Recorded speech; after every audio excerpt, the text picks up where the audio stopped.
All right. Good evening, and my name is Swati Shivanand, and I'm a founding member of the Khidki Collective. And we have quite a few new people who've joined us. So I'll give a brief introduction about the Khidki Collective and what we do here. And before I introduce speaker for the day and what he's going to be talking about.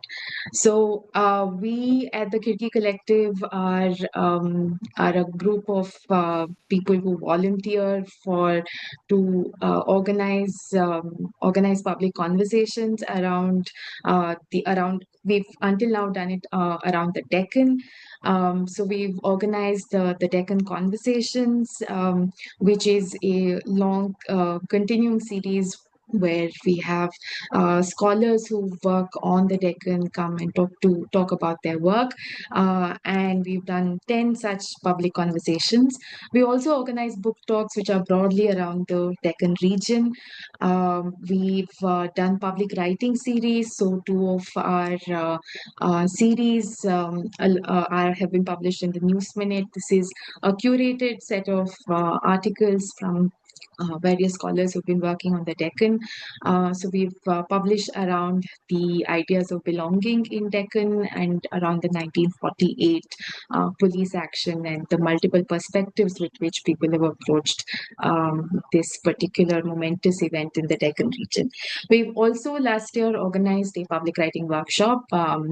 Which we had hoped Visvak could join us, but that couldn't happen. So we're glad that he's here today.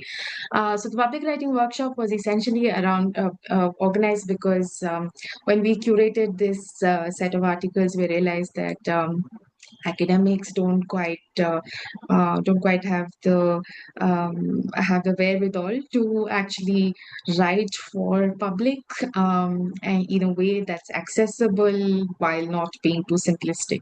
So we initiated this public writing workshop. It was a closed workshop, and it was for academics who are interested in writing for the public. So that's happened in December. So this is what we've been doing. We also have a new series coming up called Languages of the Deccan, which we will post on our social media when possible. This series, as I said, is titled The Past Matters. And this is something that's quite close to the motivations with which we work in Khidki Collective, which is, again, to be able to talk to the public. And we have, so in this, we are.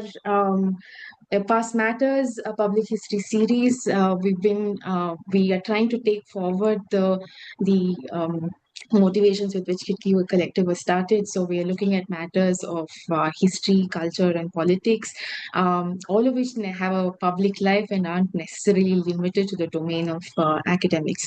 So in this series on public history, we have a bunch of speakers lined up.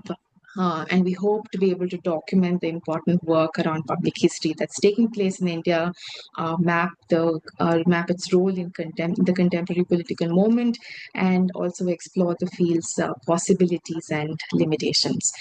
So that's the broad sort of interest with which we've started this series, and we're very glad today to have Visvak, who's joined us to talk to us about why academia must learn to work with popular media in order to remain relevant. Visvak is a writer and editor, mostly of narrative nonfiction. He's co-founder of India Inc., which is a public history project that seeks to make academic knowledge about Indian history more accessible. You can find India Inc. on YouTube. So before I invite you, Visvak, I also want to say that I'm a teacher, and I've used India Inc. Videos to great delight in my class, and has initiated much lively conversations.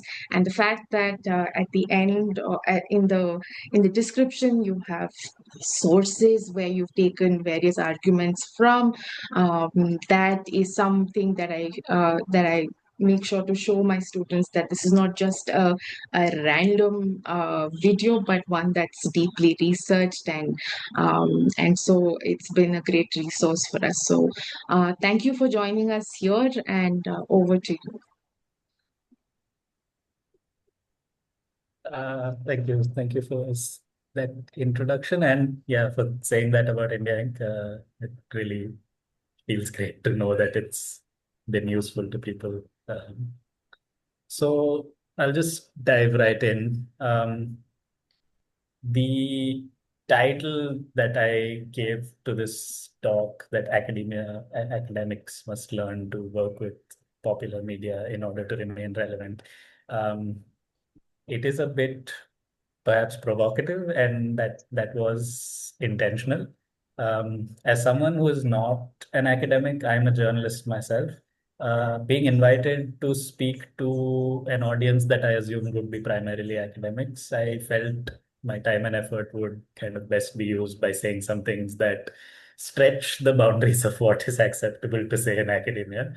Um, Having said that, I'd like to kind of go into a bit of my own personal journey to explain why I chose that title. Um so around 2019, I had been working as a journalist for about 5 6 years by that point, and I had done a undergraduate degree in media studies, which, if you're familiar with it at all, teaches you much of nothing, and it's more of a practical course. So I hadn't really engaged with uh, academic discourse in any way at all. And I read a lot and I worked as a journalist, so I was aware of a lot of things going on in the country, but I always felt like there was a lack of depth, a lack of rigor in how I approached these issues.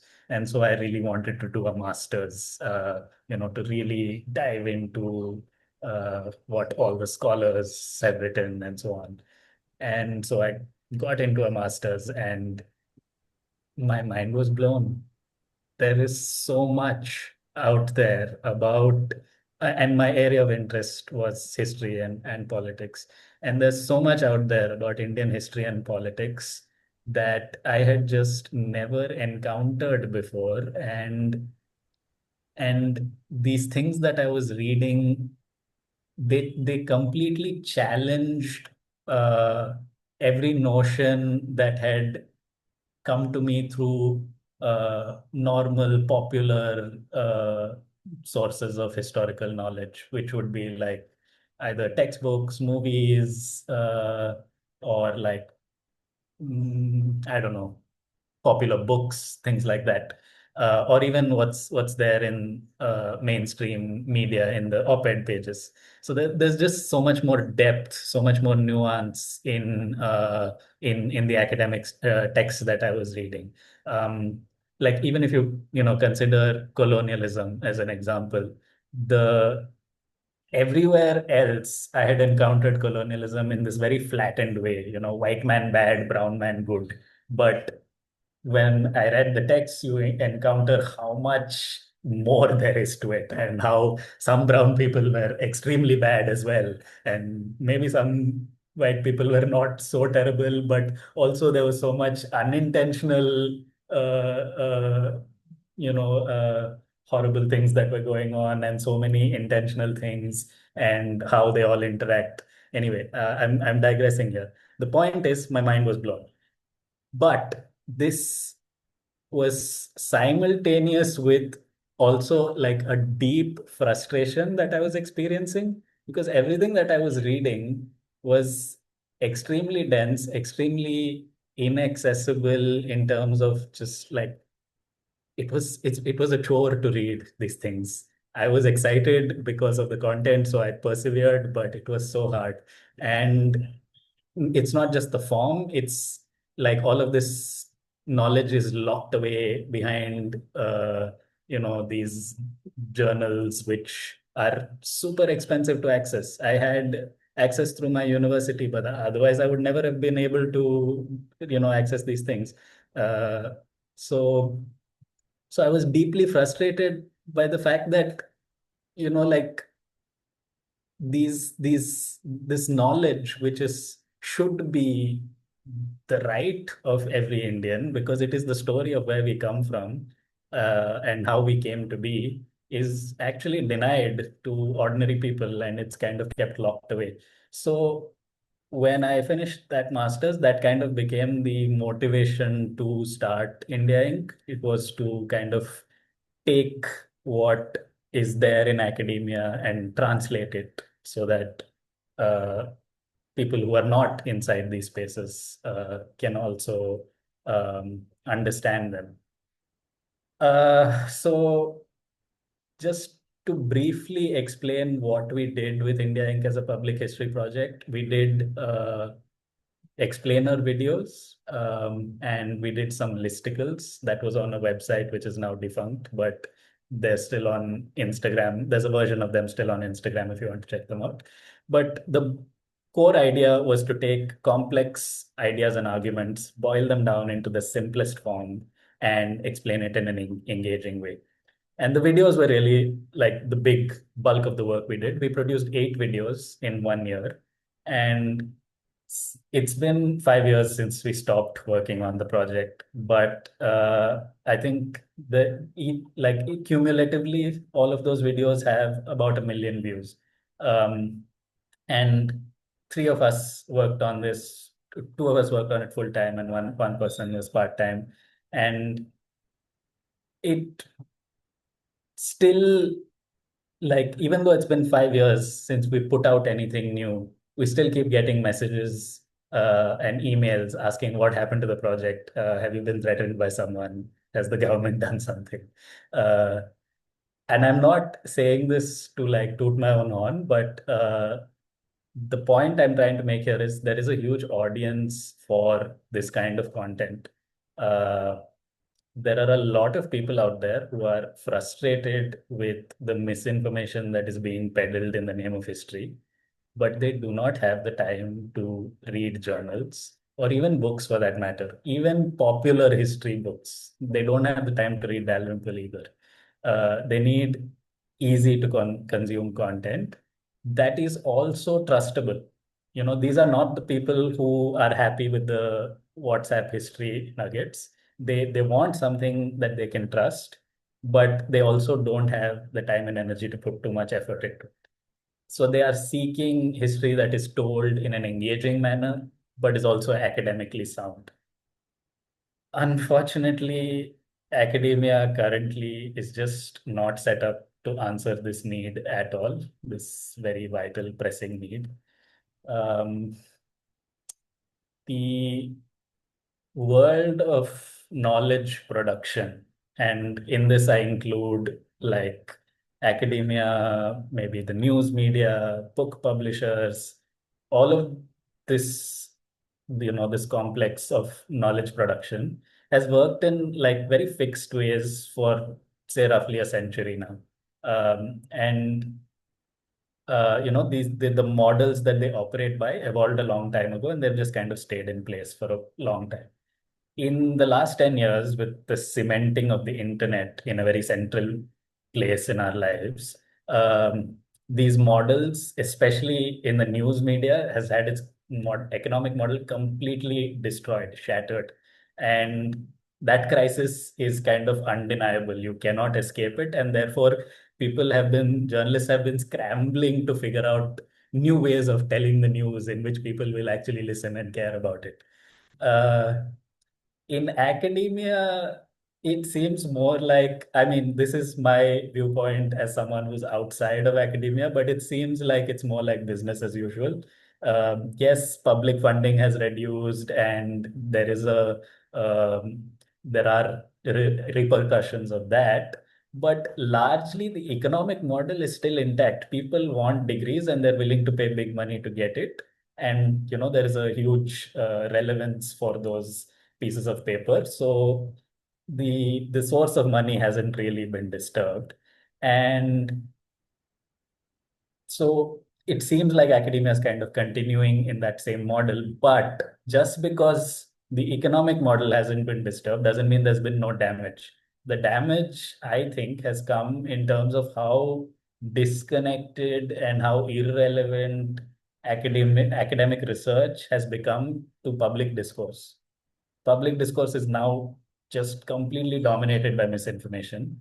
And if I have to use an analogy, it's literally like the world is on fire while academics sit inside a bubble and talk to each other, and it's safe inside the bubble, but if we allow the fire to rage, it will eventually consume the bubble as well. Uh, but yeah, I mean, the quality of public discourse determines the quality of society, the government that we end up with. And that in turn decides how much freedom universities have to operate. And we are seeing the results already. Um, University staff roles are being stuffed full of RSS people, syllabuses are being rewritten, research agendas are being aligned with Hindutva agendas. Uh, so the repercussions are quite visible. And I realize I'm not saying something super new here. Like academics, historians are aware of this problem. There was a recent debate on public history on Twitter and in the columns of the Indian Express.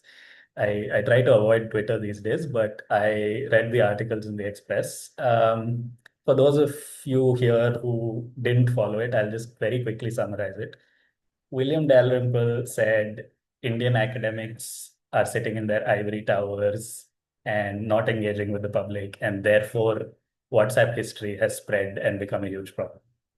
Um, Ruchika Sharma, who is a public historian herself, wrote an op-ed in the Express, roughly agreeing with Dalrymple and saying that historians need to do more public engagement.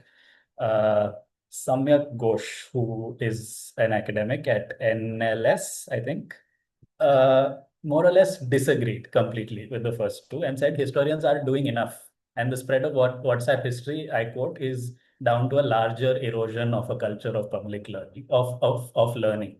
Sorry. Um, Now, whether academics not engaging with the public has caused the spread of WhatsApp history or not, this is an extremely academic debate that I'm not particularly interested in.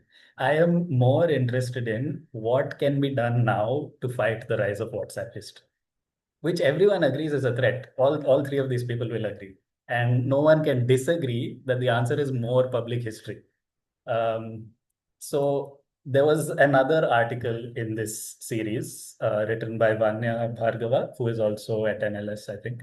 Um, so she acknowledged that Indian historians do not do enough public outreach, but also pointed out that there are structural barriers preventing them from doing so. You know, between research and teaching, there's already a huge burden on academics.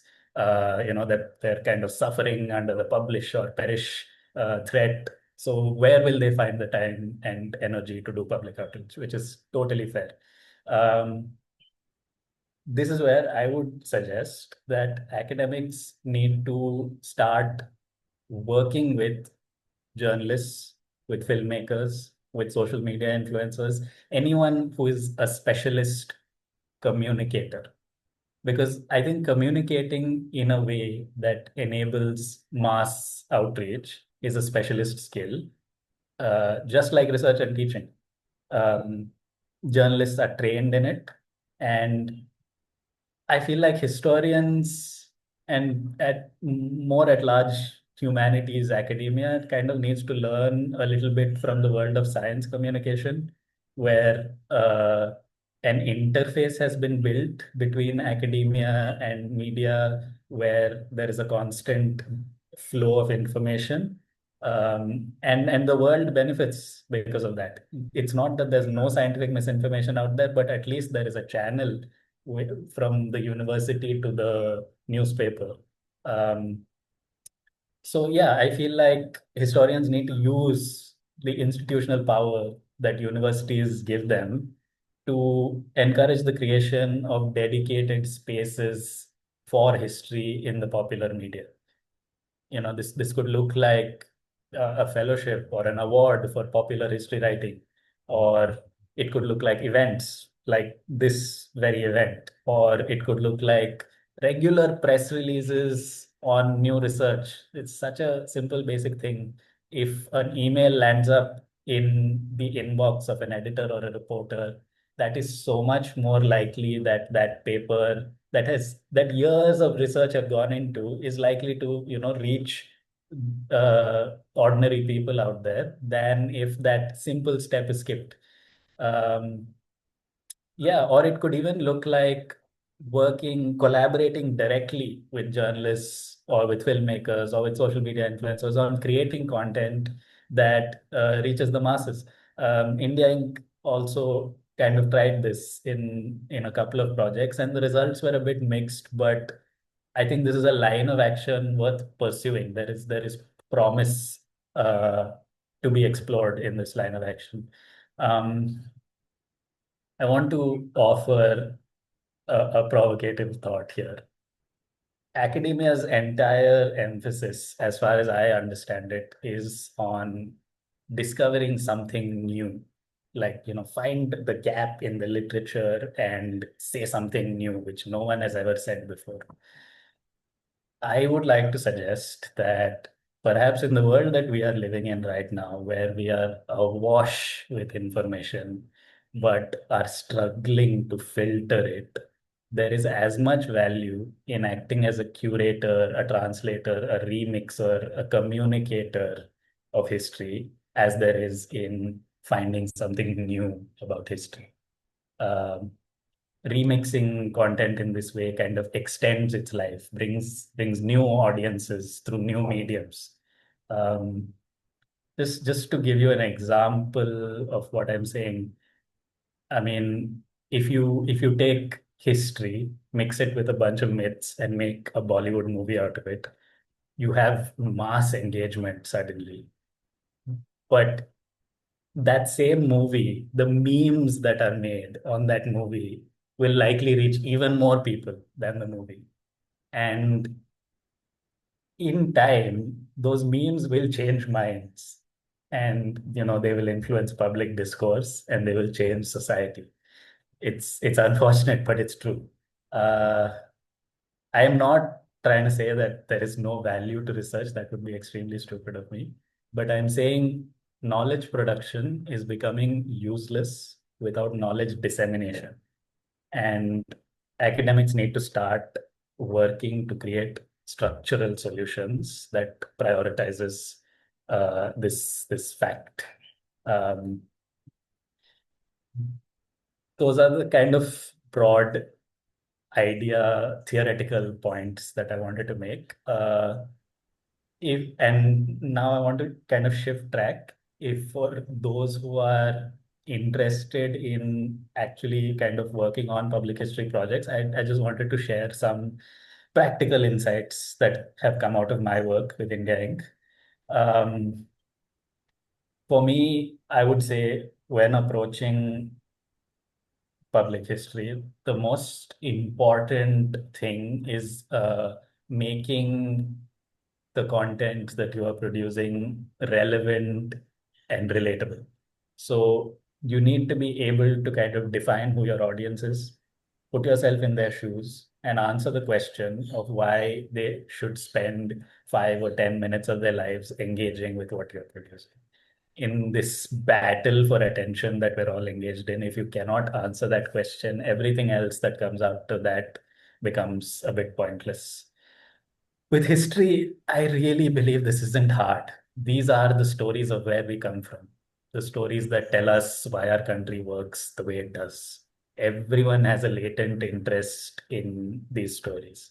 We just need to kind of tap into it.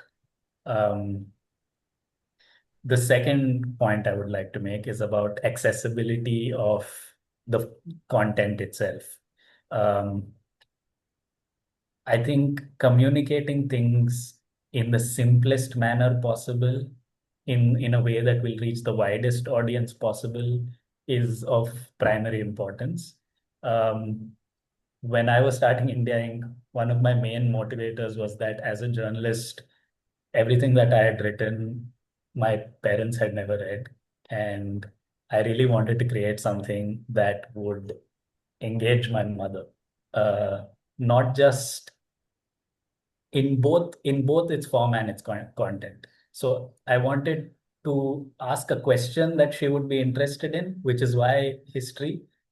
Because unlike any of the other things that I'd reported on, history is something everyone can engage with, and the form also needed to be simple in a way that will like hook her interest and hold it for like 5, 10, 15 minutes, whatever.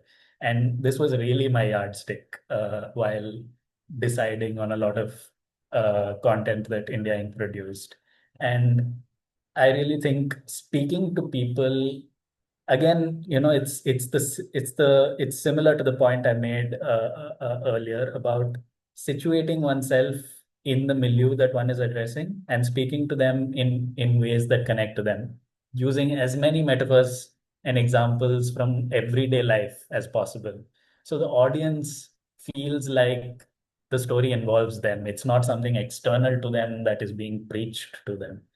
um, the third point I'd like to make is about scale. Um, and this is a problem not just in academia, but I think even in the news media. People, there is a kind of notion, especially among people who do really good work, that good work and mass reach are somehow mutually exclusive. That you should not care uh, about how many people access your work if you're doing good work. I don't agree with this notion at all. I believe they can go hand in hand. Um, so, like I mentioned earlier, India Inc.'s content has something like 1 million views across all the content we've produced, which would be many times more than the foremost academic would reach likely in their entire academic career. And again, just to give you the context, it's a drop in the ocean. There are individual videos out there full of misinformation which get multiple millions of views. So why are we not trying to match up to that scale? Why limit ourselves to whatever is possible rather than aspire to something bigger? And finally, I'd like to say that there are more than one ways to get to this scale, this idea of scale that I'm suggesting should be the aspiration. The obvious way is to try and create viral content that will get like everyone will watch or read, sure. But maybe that's not the only way. Maybe some people will trust their history only if it comes from a woman or a queer person with their own personal narratives woven in.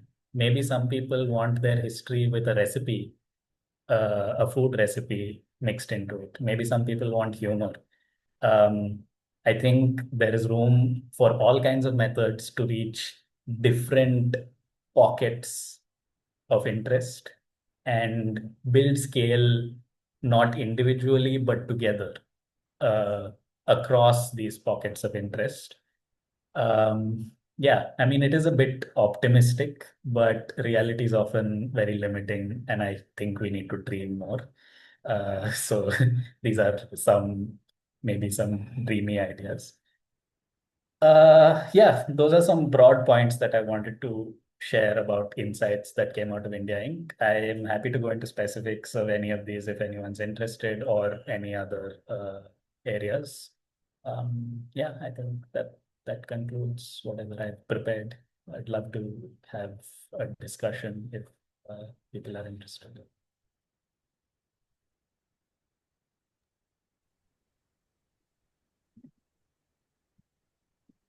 Thank you so much, Vishwak. It was interesting that what the kind of points that you've raised for discussion.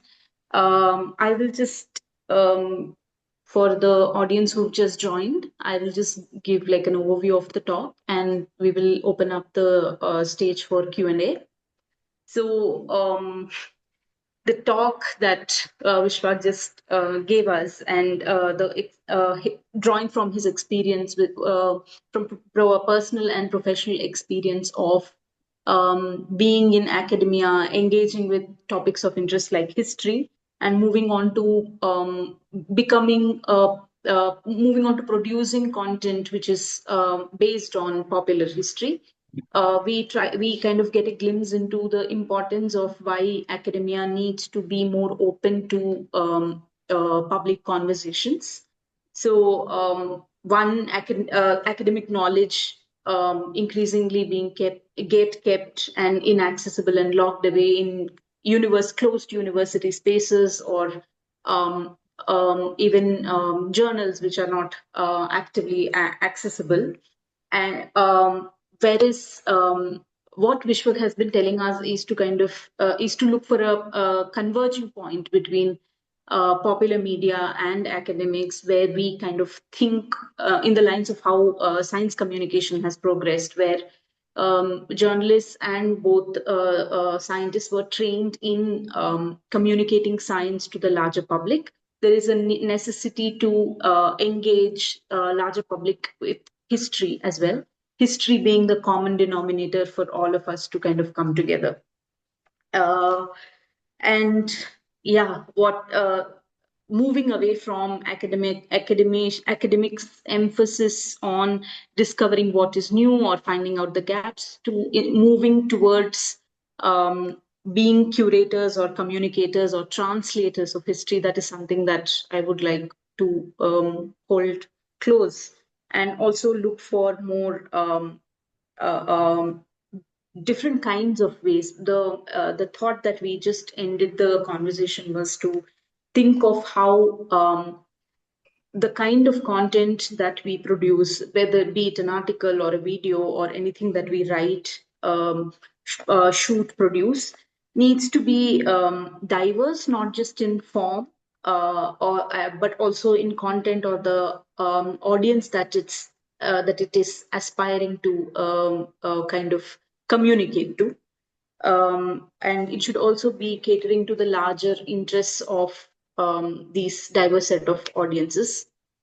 So, Vishwak, I would just want to ask if you could tell us something more about your journey with India Inc. and the kind of videos that you produced. How did you imagine India Inc. to begin with? Like, what was the point where you thought that this is important and that needs to be this kind of work needs to be done? And how did you start? And what are some of the challenges that you faced working and growing with India Inc.?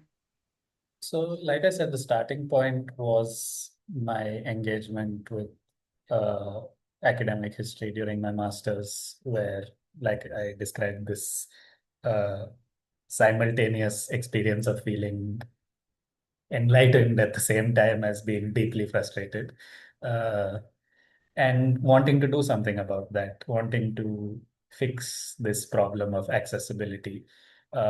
So that's where the starting point was. Um, and in terms of uh, how we went about doing it, I think, yeah, as in foremost among the things that I discovered or was fully awakened to in during this masters was just how much caste plays a role in every aspect of Indian life, society, politics, everything. So um, that became kind of the focus point of our initial set of videos. I mean, at that time, it was supposed to be an initial set and there was supposed to be more. I'll come to the challenges. Um, and we really wanted to bring this focus on caste to Indian history because we felt like most of these kind of narratives which read history from an anti-caste lens were just not available in any kind of popular format. They were either in extremely inaccessible academic texts or in very siloed, maybe anti-caste spaces. So we wanted to bring it to an audience which, like, we had a particular definition of this audience as well. Someone who's already interested in history and is perhaps open to having their preconceived notions challenged, but doesn't know where to go to access, say, this alternative standpoint from which to view Indian history. So we wanted to talk to this person, not necessarily to say right wingers, because I think that's a much harder project, which I don't even know if it's possible. But yeah, so I think we were reasonably successful in terms of uh, creating accessible videos.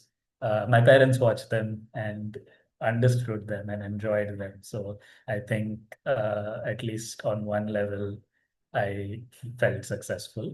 Uh, Challenges, the primary challenge is always money, which is why eventually the project kind of stopped, is because, yeah, it took full-time labor of two people to produce 8 videos over 1 year, and we couldn't sustain it any longer. We had to uh, take up other work. And there's a question in the comments asking, why do we need academicians to spend time in collaborations? Why can't anyone just read the ideas and present their work to the general audience? Um, there are multiple reasons why I would say academics should be involved in this process. Uh, One direct reason is that there is like a lot of support that can come from the institutions of academia. I think there is I don't know so much about Indian academia, but definitely in Western academia, where a lot of people are working on Indian history, there is a lot of resources for public outreach, which ends up being channeled in all sorts of not very useful ways. Um, yeah, I mean, in just institutional support can help a lot. In other ways of thinking about it, just having an academic to collaborate with would mean we are not flying blind in terms of methodological challenges or understanding the research, which we often uh, had a lot of questions with. I mean, thankfully, we have one academic in our team, so we were able to turn to her, Shirin, who is here in the audience as well. So yeah, I think there are that's just two ways, but I think there's a lot of other ways in which just collaborating can be helpful, while journalists just working by themselves is also possible. Yeah.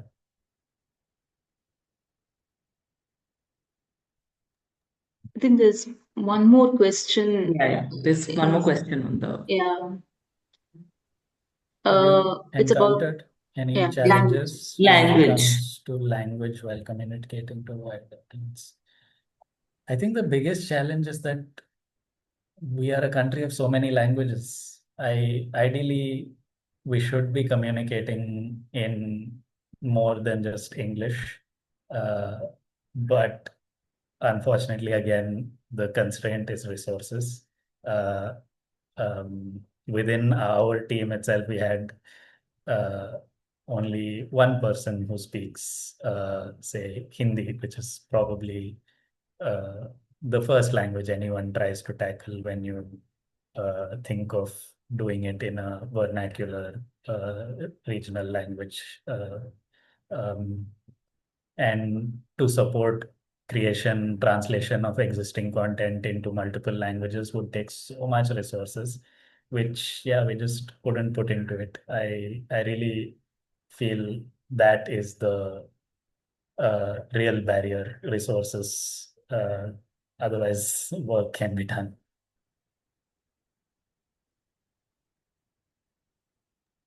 Uh, Vishwak, there's another question by Shivangi Jaiswal who thanks you for the talk, and she has a question in which she's asking whether within the humanities, do you think historians in particular have tended to remain more in silos compared to other disciplines, and if other humanities disciplines are doing a better job of engaging with media? I don't think I am qualified to answer this question at all. I'm not aware of uh, what academics and other humanities disciplines are up to. I'm not even sure what academics in history are up to that degree. Like what I know, I've spoken, but I don't think I'm qualified to answer this question. I had a question for you, Viswak. Also, just to respond to Shivangi, I think uh, one major enterprise that quite a few well-known historians have undertaken is the textbooks of 2005. The textbook revisions of 2005 is something that was done at a large scale, and this was history that was being written for school students of the NCRT curriculum. And I think and that can actually also be thought of as a sort of public history, because you're taking academic research and incorporating it within the school curriculum, which is one way of sort of intervening in the kind of historical imagination that students have. But so that's one, and of course, we all also have heard of Romila Thapar and the kind of work that she's trying to do in communicating history to the public. But my question to you, Viswak, was on the process of producing the videos for India Inc. And I wanted to ask you if you could take us through the process of producing one video. That's one question. The second question is, how did you decide on certain themes and topics that you want to do within the India Inc. project? So, Process of producing one video.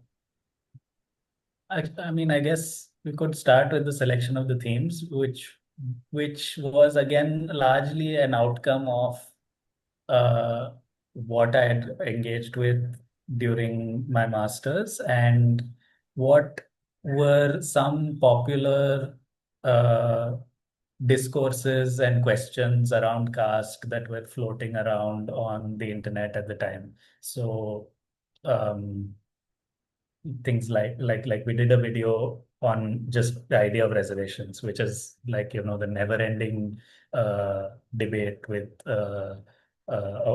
oppressor caste people constantly questioning, why do we need reservations? Isn't it time to do away with them? So we wanted to respond to that. Or like the very first video we put out was about this idea of, is there even a middle class in India? And that actually came from a article in Scroll by Rohan Venkat, which I think he was summarizing a couple of reports which spoke about how everyone in India thinks they're middle class. The rich and the poor think they're middle class, but no one actually is in this middle class. There are rich and there are poor, and there's nothing in the middle. And uh, and constantly we hear people talking about, I am middle class, I am middle class.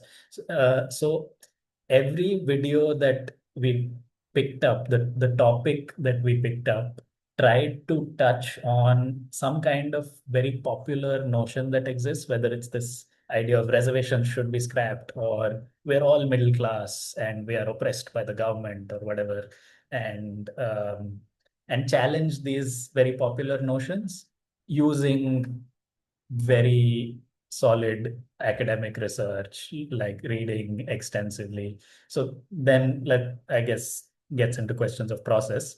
Uh, we read a lot. Usually there was one person assigned to do research on a video, and we would read as widely as possible, mostly sticking to papers because books would just get unwieldy for producing videos in a short time. And then this person would produce a rough draft of a script. And in this script, the essential elements, again, the very first essential element is a hook. We would always think, going back to that question that I was trying to say should be essential to public history in the talk, which is that how or no, or why should someone spend 5 or 10 minutes engaging with this? So you need to answer this question within the first, like 30 seconds or possibly a minute. Um, like hook them, convince them that this is worth their time. So this was always something that was central uh, to writing the script. And then you would dive into the meat of the content itself, always making sure to keep it simple, use humor, use internet language, use memes, use funny drawings to make sure that it doesn't feel like a chore, it doesn't feel like a burden to consume this content. It must engage. Um, yeah, I think broadly, does that answer the question? Yeah, thank you. I think there's another question for you, in which the listener is asking if making knowledge accessible and democratic can also risk encouraging populist narratives and populism. And so, in that case, how do you curate narratives, etc.? And could you share some experience from the India Inc. project for that? Sorry, I'll just get to that question, but there's one before that. Yeah, Oh, there are two yeah. questions. There's one more question. Yeah. Right. Which is, yeah, great. Do you think academicians would prefer to live a decent life without having to deal with the social media backlash as it's open to a wider audience? And is it unreasonable to feel so? It's not unreasonable at all. Yeah, it's awful to exist on the internet, to put your voice out there and to have to deal with the reactions of people to this.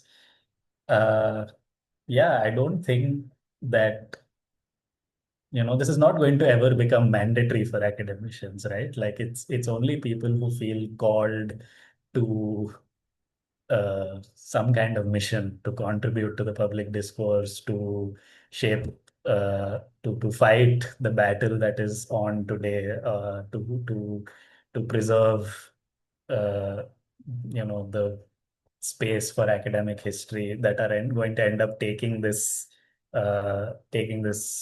mantle on. And that's always going, I think it's always going to be a small fraction of academics, and most will choose to live a decent life without uh, having to deal with all of this.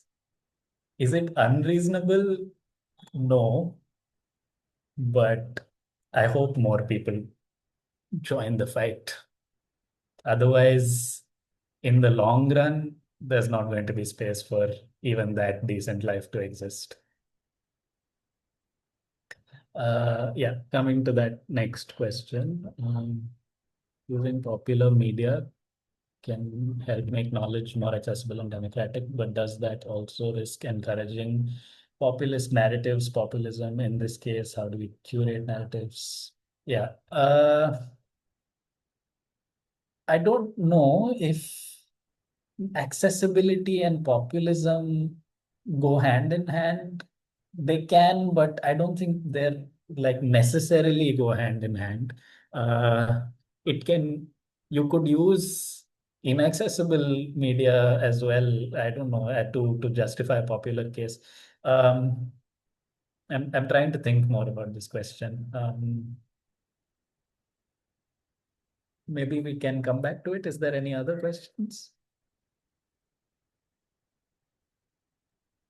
No, I don't think there are any other questions. Anyone But else? Yeah. yeah. If anyone else wants to ask any questions.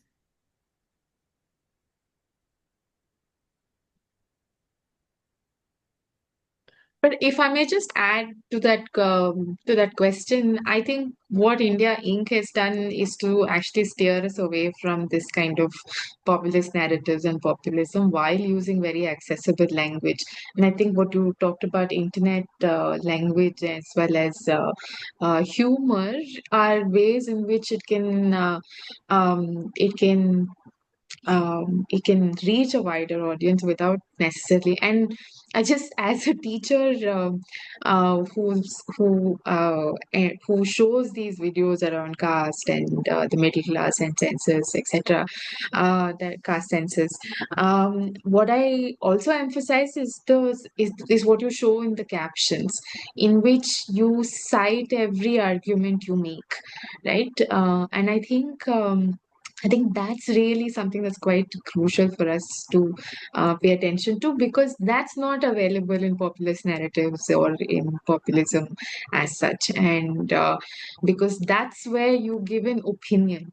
Here, I think there is great care and caution to cite academic knowledge and to draw on the legitimacy of that academic knowledge, right? So, one thing that the body of knowledge that produced in academia can is somewhat acceptable or somewhat legitimate or rigorous because it's gone through a process of rigorous research and peer review and things like that. So to take to that's one way of working, but the other way of the work that India Inc. has done is translate that into language that's language and content that's more and form that's more accessible. So I think that's something that I mean that I would respond to, drawing from my own experience of using India Inc.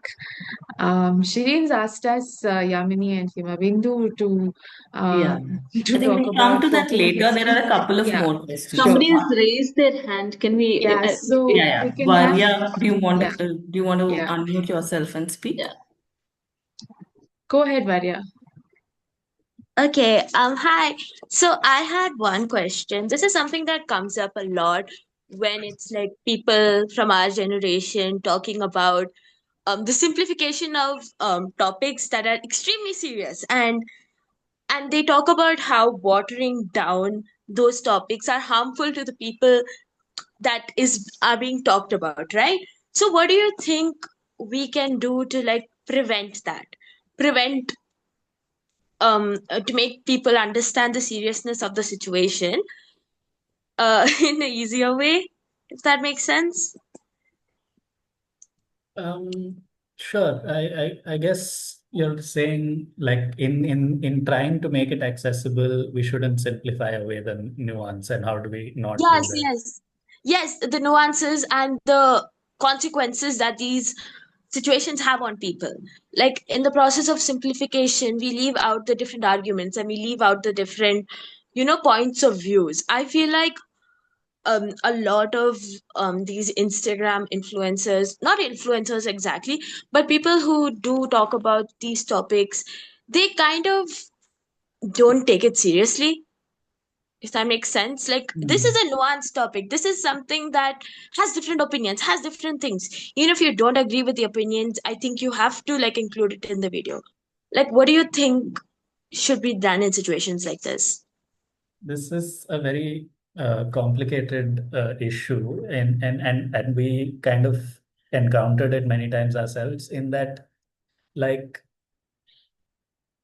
a certain point of a certain point would have like multiple disagreements and like intense academic debate around it, and going down those rabbit holes would completely defeat the point of trying to communicate in a simple way. And so even we had to resort to simplifications. And I think this is where, like, again, going back to my answer to the first question about collaborating with academics would come in. Often, I feel like journalists just making these decisions could end up in tricky places. But if we were doing this in dialogue with the academics, then at least there is a possibility of some kind of checks in place that, okay, in this process of simplification, we are not ending up with something that completely distorts the truth, but some level of simplification is necessary. uh, it's very weird because this is the exact simplification that I was railing against, because the history that I read in my textbooks was so simplified. And then when I went and read a journal article in the masters, I found that it was so much more nuanced. But if I have to take that and communicate it again, I do need to simplify it. I do need to erase, not erase, but smoothen out some of the complicated edges.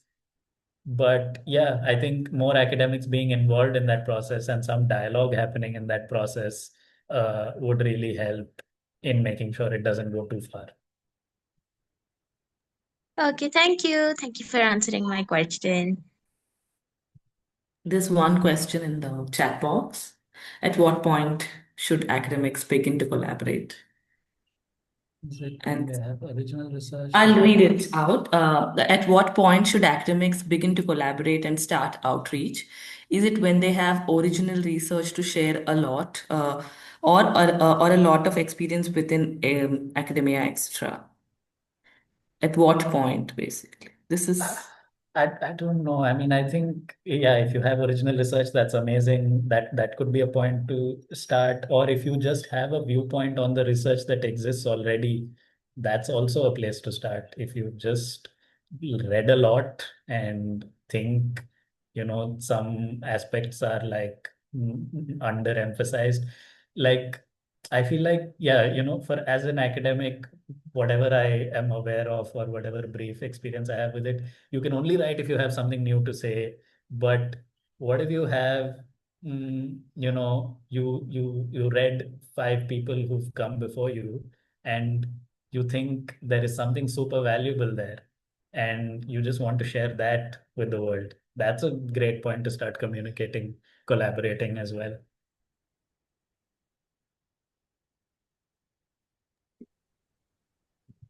I think it also makes sense what you said about that hook, right? Like there is something that people are talking about in at this particular moment, and if what we have read, if we are able to curate that or translate that in a way that addresses that question that people are talking about, or that is also one that's also a point of entry for an academic as such. So, I mean. Um, um, I'm going to ask my other colleagues to also jump in, but I feel like we spend a lot of time in academia doing literature review, which is where we look at everything else, everything that everyone else has done, and so.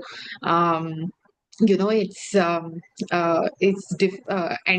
we find it so difficult to figure out that one little gap that we want to actually intervene, etc. But we do that kind of work where we look at all whatever everyone else has said. So we really are actually equipped to sort of tell people what the state of knowledge about this is in some ways. So I do think that it's quite possible to for maybe master students doing dissertations, undergrad students perhaps doing dissertations, I don't know. That's a whole different ballgame. But PhD students doing at the start of their career, who are, you know, looking at making sense of the literature that exists. One way to actually do this is to write for public. So then you actually know what are some of the that work of translation is itself such an intellectual exercise. If that's a motivation, I think for academics, so that's there. Ajay has says thank you, and then he says he faces this challenge every day in the classroom, given that there's such a paucity of sources for teenage audiences. Since you were talking about audiences, did you have teenagers in mind? Did you have young people? What was the demographic of this audience that you had? I don't think we were particularly targeting teenagers. They are very hard to hold their attention. I think we were thinking more of like 20s, 30s, and people who already have some interest. So I think, yeah, the next frontier is teenagers or people who don't have interest. To get them interested, that is even harder, and I don't think that's a challenge that we were even thinking of attempting when we were working on this. So there you go, Ajay. Teenagers as another frontier that you are exploring in a way. Um, yeah. Any other questions? Please feel free to unmute yourself or type in the chat box as others have been doing.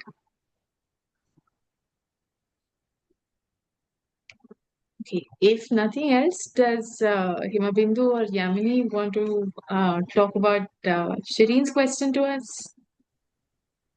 Yeah, okay. I think we'll all speak about it. To give, basically, Shireen was asking us to share our journey through Khidki. Our primary interest has been public history, to communicate to public, as something which Vishwak has been speaking about. And that's also why we asked him to inaugurate this series. We all use your videos, as Swati said. That's been also because we teach undergrad students, and it's been really, really helpful because, again, we are talking to an audience who doesn't read. And that's all. And reading is a difficult task. Some do and some don't. So these videos help. So coming back to Khidki began with this interest of academics speaking to public, to kind of try and see if we can at least break some walls, these high walls of academia. Can we do that? And all the people who have been involved with Khidki are some way have been working on the region of Deccan, and that was our converging point. That is, and we largely did, as Swati introduced, that we largely worked on Deccan. We had this series called as Deccan Conversations, where we invited, scholars for publishing work. And our, brief is, can you simplify without making it simplistic? And that's a huge challenge which we face as we do it, because it's really a task that academics don't know how to speak to public, because we are taught to speak in a complicated manner. That is literally the training we undergo. So in order to step aside from that track and speak we are not making it simplistic, but making it more accessible becomes a huge, huge task. So that's something, I would say we have been only relatively successful, because often we do invite people, we do give them this brief. Some of them are able to translate, some of them are not able to translate. However, as Swati mentioned, the effort still continues. And the other thing which we have tried is to publish in popular, publications like the Wired's, Newsminute, etc. Where again, because it goes through multiple rounds of simplification process. That is one at our end we do. We invite people to write for us, and we try to make it simple and accessible. And again, the journalists who are editing our pieces also do it. So in that sense, it goes through multiple levels of making it accessible. So that's been something which has been, I would say, which worked for us, that and we also tried to curate multiple voices on a single issue. Let's say if you're talking about identity, we've done mostly 8 people talking about identity from various perspectives. And that sort of curation also, and do it as a series which comes like twice a week or thrice a week in these news websites, so that people get to read it and people get to talk about it, etc. So that's something which we have done. And we also wanted to really work with languages. Another question which came up, that we really wanted to work with languages of the Deccan, but that's something we've only been able to do very little. Only one series we've been able to do, because again, we are all volunteers, we don't have any funding. So to get only the languages which we could translate ourselves, what were able to be executed, or where some volunteers came up and translated it for us.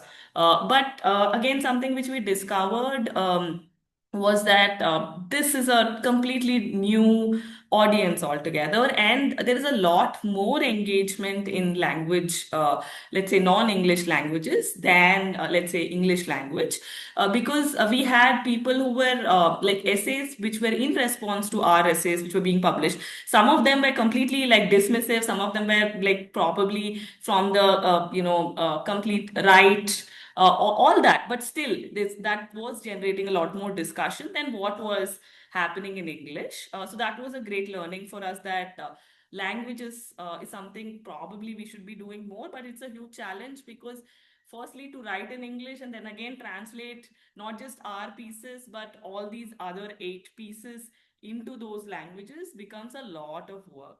And while we hold full-time jobs with, like, how jobs work these days, so that's been a challenge. Another thing which we wanted to do was social media, like try to summarize these talks which we have in Deccan Conversation, something like Instagram friendly social media kind of summaries, which we fail miserably at because we don't have that skill set. We just in the sense that we write papers much more easily than being able to do like social media posts. We did some 2 or 3 and then we fell back on it. We just couldn't keep up with what it takes to do a social media post.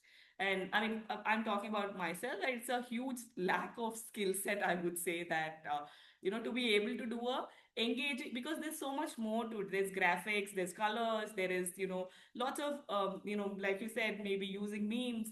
There's so much more to it than let's say only research, and that becomes probably a lot more time consuming than what we can do. So that's something we haven't been able to do. Swati, Himabindu, please.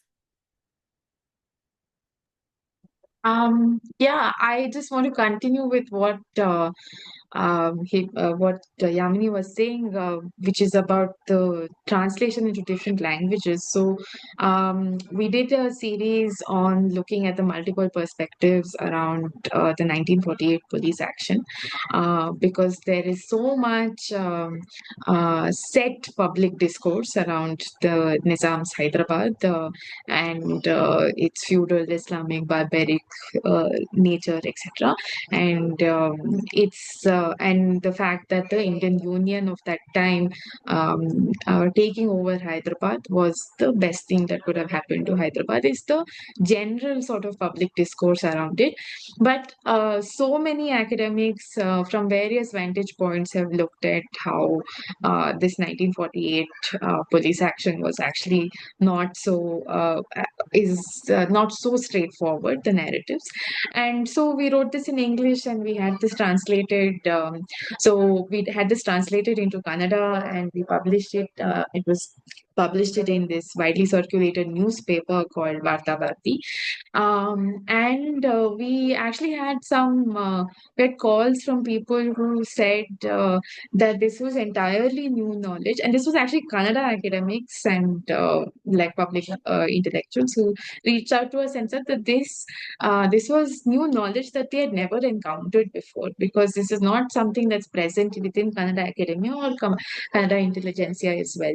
So, so one of the foremost sort of well-known intellectuals in Kannada world is Professor Rema Tarikere, who wrote this piece in Vartabati in response to this. So, I mean, to just second Yami's point that there is a lot more work that can actually be done, a lot more interventions that are possible even within progressives and other kinds of people in Indian language audiences as well. So that's definitely there, and that's in a and I mean we had a completely different response in Marathi when somebody who wrote in response to our thing said that we were all just being propagandists for the Nizam regime. So whatever it is, I think it generated something in those language spaces, which was again something that was possible only because of the generosity of someone like Prachi Deshpande, who translated these articles for us. because she works on Marathi sources and is a historian and was able to capture that nuance in the Marathi language. So I also feel, I mean, I know this is a lot to take on, but the bilingual nature of academic of translation is also something that we need to talk about. I just want to make one more point about this public history, and I really think, like, as somebody who teaches this thing called historiography, which actually is not something that is generally taught elsewhere. Historiography is the history of history writing. So we look at historiography in two ways, in which we look at different ways in which how history has developed over time, and what are the kinds of what are the ways in which different civilizations, for instance, have thought about the past, and what they understood as original sources or rigorous sources, etc. And the other way to think about historiography is to see this one particular event, like for instance the 1948 police action. What are the different ways in which people have seen it, and what kinds of positions they have been taking. And there's been a lot of conversations among historians as well that we should actually be teaching in schools and universities, and talking a lot more about the historical method, right? At the end of it, people. Past is something that everybody thinks is something that everybody has an opinion on. But what is it? What is distinctive about the historical discipline is the method that they bring to it, and the rigor that is associated with that method. Now, of course, like there's a problem. I mean, we can complicate that simple argument, but I think one way in which which is why I keep emphasizing India Inc.'s the different sources that you have listed, because I feel like that's the way in which you are actually talking about the method of producing those videos as well. So I think there's more work that's needed to emphasize and talk about historical method as well. So, and I feel like maybe that's one way in which we could counter, or like Vishwak said, like a drop in the ocean, but nevertheless a way to sort of talk about what is historical knowledge, and what is, say, populist or popular narratives. And both have agendas, but um, at least historical knowledge, you can contest it because there's a whole method that you can actually contest. So it's a bit more, I mean, it's difficult to do this translation of how historical method is actually used, because it's so central to and so in the background of things that it's difficult to do the translation. But I think that's the work that lies ahead for us to, as at least as historians, to do that. So that's something that I wanted to add to this. Himabindu? No, I think you guys pretty much covered what the kind of work that Khidki has been doing. So yeah. Correct. Okay. Vishwak, any final words? Can't hear you. Yeah. I think I've stretched the limits of what I can speak already. Oh, no, wait, I'm still muted. No. Can you hear me? Yeah, we can hear you. Yeah. I'm done. Unless there are any more questions, I think we can wrap up possibly. Okay, so thank you everyone for joining us. We had a whole new bunch of people join us today, apart from the usual regular gang that joins us on these events. So thank you, Vishwak, for those provocative thoughts, which are not necessarily provocative to us, because like when you were talking, I was nodding vigorously because like that's exactly what we were thinking, and really, I think. You've kickstarted the series for us in this by laying out the political necessity for doing something like this. So thank you very much for sparing the time and talking to us with this, and hopefully we can think of collaborations together. Thank you. Thank you so much for Thank having you. me. All right. Thank you. See you. Have a good day, guys. Bye. Thank you.